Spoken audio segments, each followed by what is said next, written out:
here with a friend here at Ore Hill, and he showed me this massive old ore pit that filled up with water.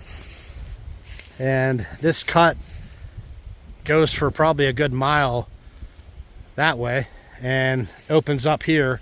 This is the largest part of the mining. They hit water in here, and there's an old steam shovel down in there. So a lot of times these old mines, they would hit water and that would be it. It would get flooded out. Early 1900s. We're standing on a clay bank.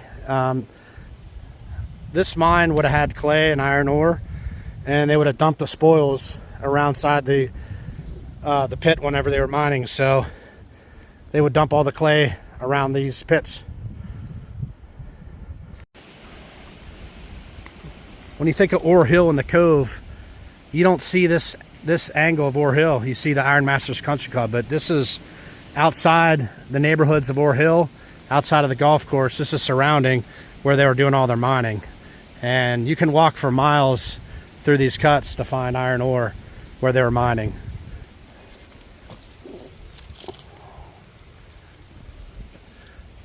At one time, the Cove led the nation in iron ore production and mining, and we should not forget about that. So there's some incredible history here in the Cove. This is the cut that goes all the way to the open large cut, and when it flooded out, the water would continue to its furthest point over here.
We are walking along the former rail bed that came through Ore Hill. Now this would have been a rail line that came off of the existing Pennsylvania Railroad. It would have been a branch.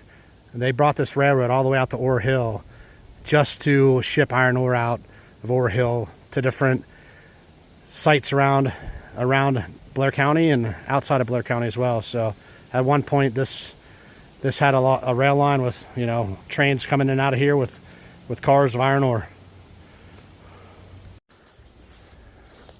I'm out here with a local, and he said this is the original rail bed that came from Roaring Spring to Ore Hill.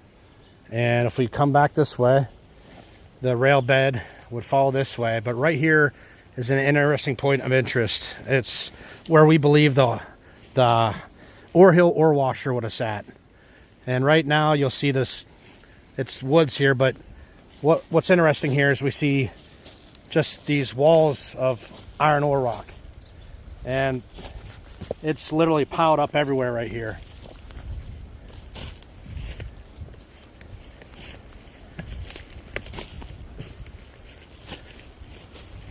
I mean, it's everywhere, and it goes for probably a good 300 feet up that way. Just clean ore rock, no clay on it.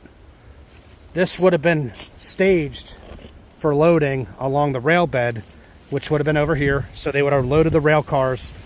This is all clean iron ore, ready to go to the blast furnaces.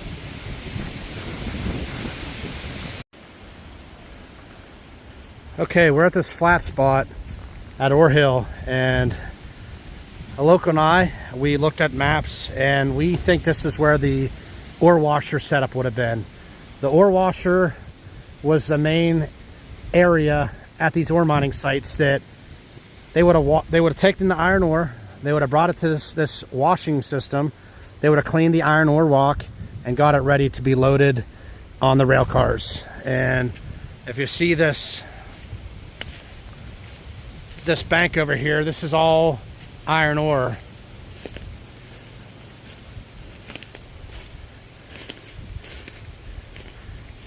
This is all iron ore piled up that's clean and ready to go to the blast furnaces. Whenever Ore Hill closed its operations, the men lost their jobs and went somewhere else. They just forgot about this ore.